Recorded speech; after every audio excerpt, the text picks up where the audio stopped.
Question for you. How many of y'all get easily distracted? Yeah, some of y'all got distracted by people saying they got easily distracted. I don't know if y'all have ever watched the band up here, but every once in a while, those little Japanese beetles or the ladybug type things will come in and they'll circle the lights and everything. And I can look out and I can watch y'all. And especially in the band, we're up here going, oh my goodness, what's going on? It's easy to distract. And it's not just bugs all the time, but you can get easily distracted, right? How many of y'all have sat down to watch one episode of a show? And 4 hours later, and 2 bags of chips later, you're still sitting there watching, right? We can get easily distracted by what's next. How many of you have gone to the store to pick up 4 items? And you walk out of the store with a basket full, and at least one of those items is missing from what you originally went in. Like, this happens to me. Like, it's so easy to get distracted. We talk about just all the stuff in the world. And so because it's easy to get distracted, it's also too hard to stay focused. And so in this scripture today, this story of Peter walking on the water and Jesus walking on the water, I want to talk about just why it's hard to keep focus and how we can, and why it's important to keep focus. So the scripture starts off and it says, immediately Jesus made the disciples get in the boat and go ahead of him to the other side while he dismissed the crowd. And after he dismissed them, he went up on a mountainside by himself to pray. When it starts off with immediately Jesus, then there's got to be something before, right? What was happening before this miracle of Peter walking on water? And what happened was Jesus has spent a couple of times in the previous chapters trying to get with his disciples and them get away. Like he wanted time to pour into them and to spend time with them and to help them refocus and refresh. But he tried it once. He tried to leave the crowds and he ended up on this shoreline and the crowds were coming and they came around him again. And so while they were there, Jesus was preaching to them. He had compassion on the crowds. He took care of them.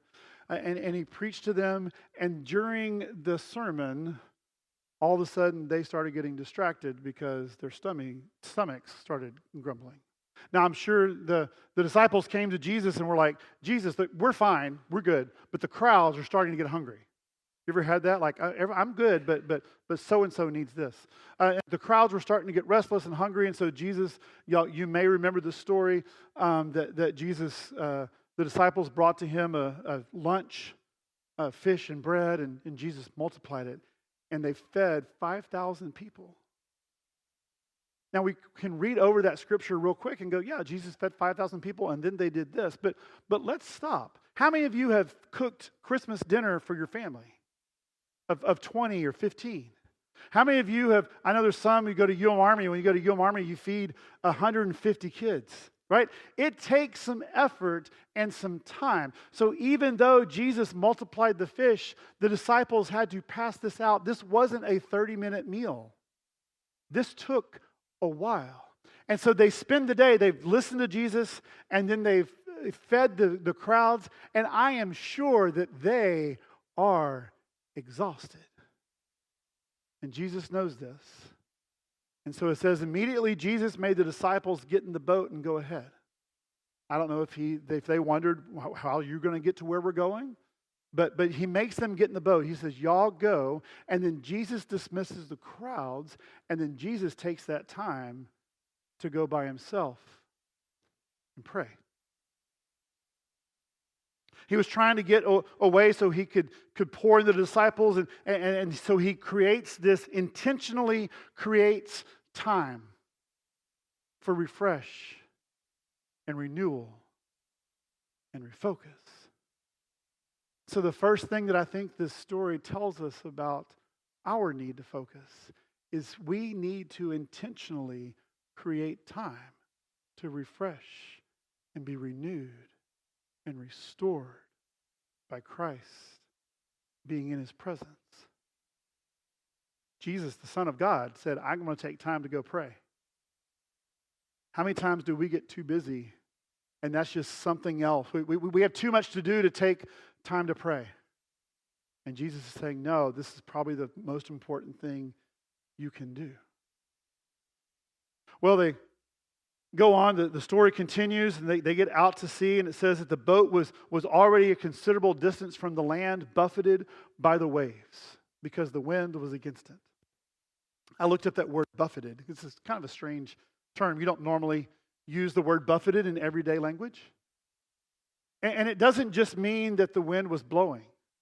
The actual term buffeted means, if you look it up and see it other scripture references, means harassed or threatened or actively working against it. This wasn't a leisurely cruise. They were going into a storm, and the storm was working against them. Sails were not an option. Sails would just push you back. And so they get the oars, the rough, heavy oars, and they're putting them in the water, and they're pulling them. Row after row. And I can imagine that maybe they made a progress of 4 or 5 feet, and they ended up being blown back 3 or 4 feet. It was slow, heavy, hard going.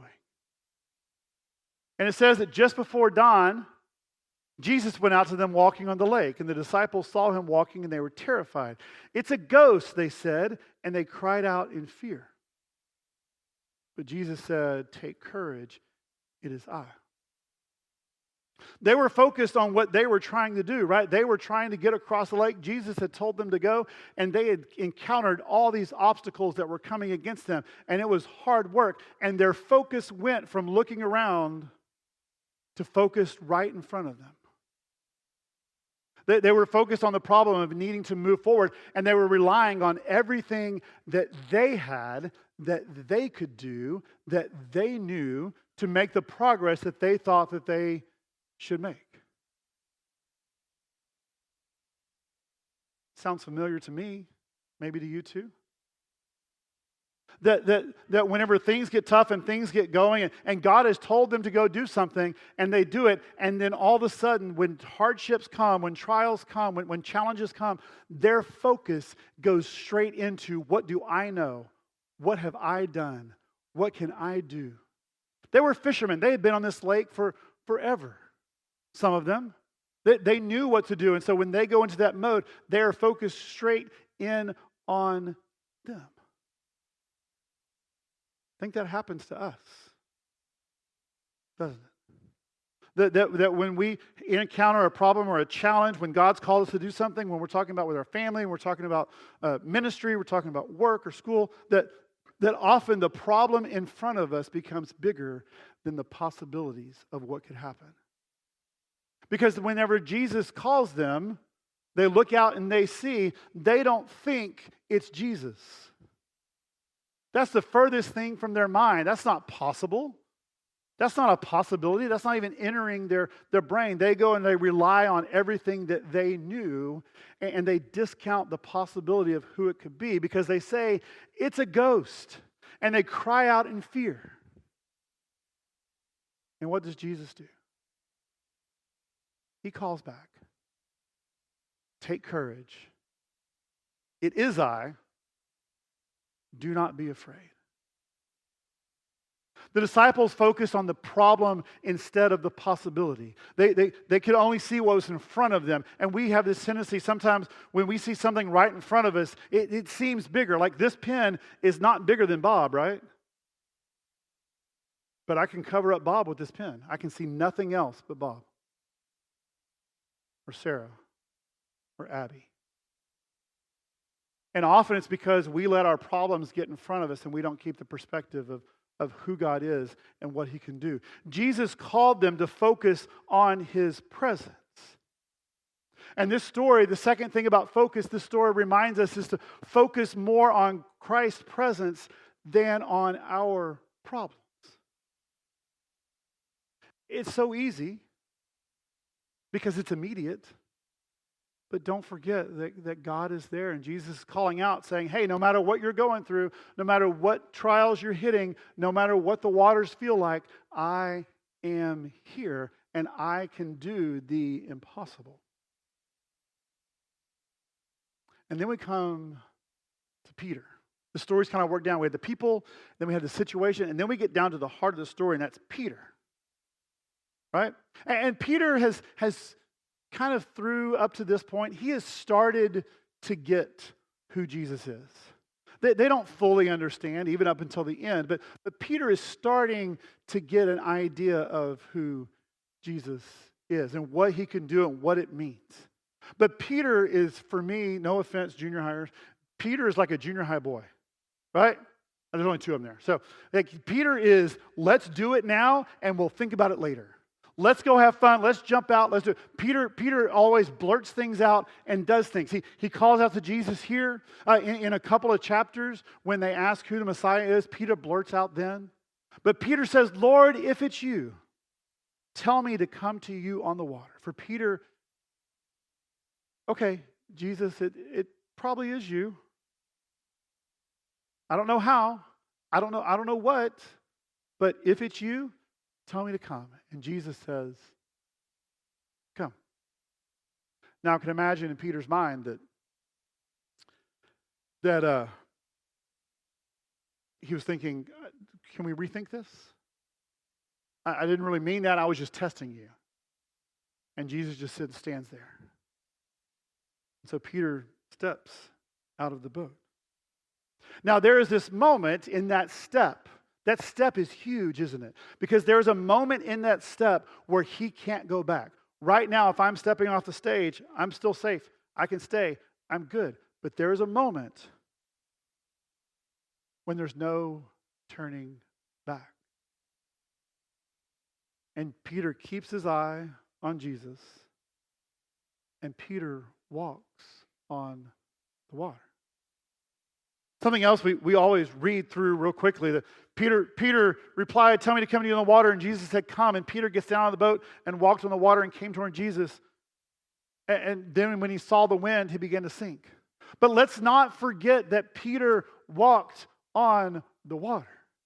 Peter did what was impossible, and there was no safety net. I hadn't really thought about that even until I was looking at this story again, that when Peter gets out and he's walking, the boat's back there and Jesus is here.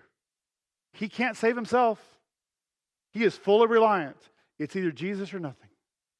And so Peter walks out, and what does it say? It says he saw the wind and the waves. Now, if you are under about 20 or 30, this reference might not mean anything to you. But how many of y'all remember the Wile E. Coyote cartoons? Right? The Roadrunner is following. In case you don't know, I'll tell you. There was this cartoon, and the Roadrunner and the Wile E. Coyote, and the Wile E. Coyote always chased after the Roadrunner and never caught him.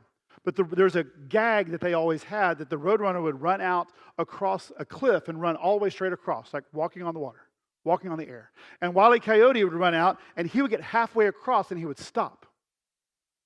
And he would hover there until what? He would stick his toe out, and you would hear the little ding, ding, ding, ding. When Wile E. Coyote realized that he couldn't be doing what he was doing. When he noticed that what he was doing was impossible, he fell. And I think that's kind of the same thing going through Peter's mind. Peter steps out and he's walking, he's going, he's doing, and then all of a sudden the wind and the waves, which were always there, weren't they? Jesus didn't call Peter to walk out on clear, calm, stormless water.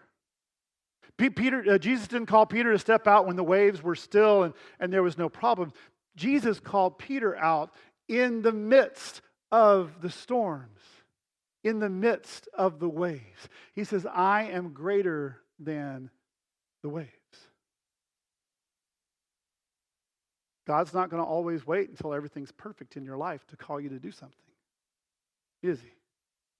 It's not going to be like, God, I'll serve you. I will work for you when my finances are in order. I will work for you when my calendar is clear. I will work for you when my family is settled. I will work for you after I do this, this, and this. No, God's like, Peter, come. Despite all this, because I am greater than all this. But Peter steps, and then he notices the waves. And he sinks. And there's nothing he can do. He is fully reliant on Jesus. And what does Jesus do? He reaches down and picks him up and puts him back in the boat. I think the pivotal part of this whole verse, this whole section, is that when Peter saw the wind, he was afraid and began to say, what did Jesus say? Do not be afraid. He was afraid because he was not focused on Jesus and began to sink, and he cried out, Lord, save me. Because what Peter also realized is that he could do nothing on his own. And friends, that's the cry of when we get to that point and we realize that we've tried all of our resources, we've tried all of our own doings, we've tried all the things that we ever relied on. That is the moment that God's like, yes, now you understand. You can't do anything. Put your trust in me. This story reminds us to focus more on our commitment than on our comfort. More on following Jesus than getting everything in order and everything being perfect. And keeping our eyes on Him. And it closes that Jesus immediately reached out his hand and catches him, puts him back in the boat and says, you of little faith, why did you doubt? And they climbed back in the boat, the wind died down, then all those in the boat worshiped him, saying, truly, you are the Son of God. There were times where I read this as a scolding, or that Jesus was disappointed, but I don't think that. I think this was a learning experience for Peter, that Jesus had seen Peter's faith begin to bloom, and Jesus was like, this is a great opportunity. And so he has this moment where Peter's faith is tested, and when it doesn't work out, he doesn't scold him. He doesn't say, you're a failure. He says, Peter, you had it. You had it. You were there. Like if you're teaching your child to ride a bike and they take 3 or 4 pedals and then crash. You celebrate the 3 or 4 pedals they did. When your child's learning to walk, you celebrate those 4 steps before they hit down, don't you? Jesus was celebrating and encouraging Peter. He says, what happened? Let's process this. I can imagine Peter's thinking, as long as I kept my eyes on you, I was fine. Yeah. The wind dies, and the disciples worship Jesus. This was all about Peter for a while. Why did the disciples worship Jesus? The word here is not just singing songs or adorations, but the word used for worship is one of those that describes the act of fully giving your life and your authority over to a leader. Fully trusting, fully turning over, saying, it's all about you and what you would want me to do, not me. Peter succeeded not because he walked on water, and Peter didn't fail because he sank. Peter succeeded because he took a step. And the result was that the others saw that Peter stepped out, and they saw that Jesus could be trusted. If Peter can do it, maybe we can do this as well. If Peter has that much faith in Jesus that he'll do something audacious and crazy and out there, maybe we can as well. And I think their faith was increased because of Peter's actions. Far too often, we look at numbers and we look at giving and things like that. I'm about to go to annual conference at church. And one of the questions I'll be asked is, hey, how many are you worshiping? Or how's this going? Or what's this? And those are great to keep track of. But it doesn't necessarily define success. If we have an event at the church and it works great or it doesn't work great, the success is not based necessarily on the number of people who show up. But were we audacious and willing to step out in faith and do something new? Friends, I hope that there are things that we fail significantly at because we've trusted Jesus fully in what He's called. Because I don't know that always the lesson is in the success, but the lesson is in our obedience. We need to understand that our effectivity in ministry is not tied to what we define as successful. And this story reminds us to focus on obedience rather than success. That's true in your life as well. My prayer for you is that God calls you to do something and you step out in faith and you do it. Right? And it may work out like you think it should, it may not. But the success is not in the result always, but in the obedience. This is a great transition from what we had talked about with spiritual gifts, what Kevin had wrapped up with us. That it's great to know what our gifts are. It's great to know what we're good at. It's great to know what our talents are. And it's great to know that God calls us to do things. But none of it's going to happen unless we do what? We have to say, Jesus, if it's you, tell me to come out to you. And Jesus says, come. And we take that step. Would you pray with me?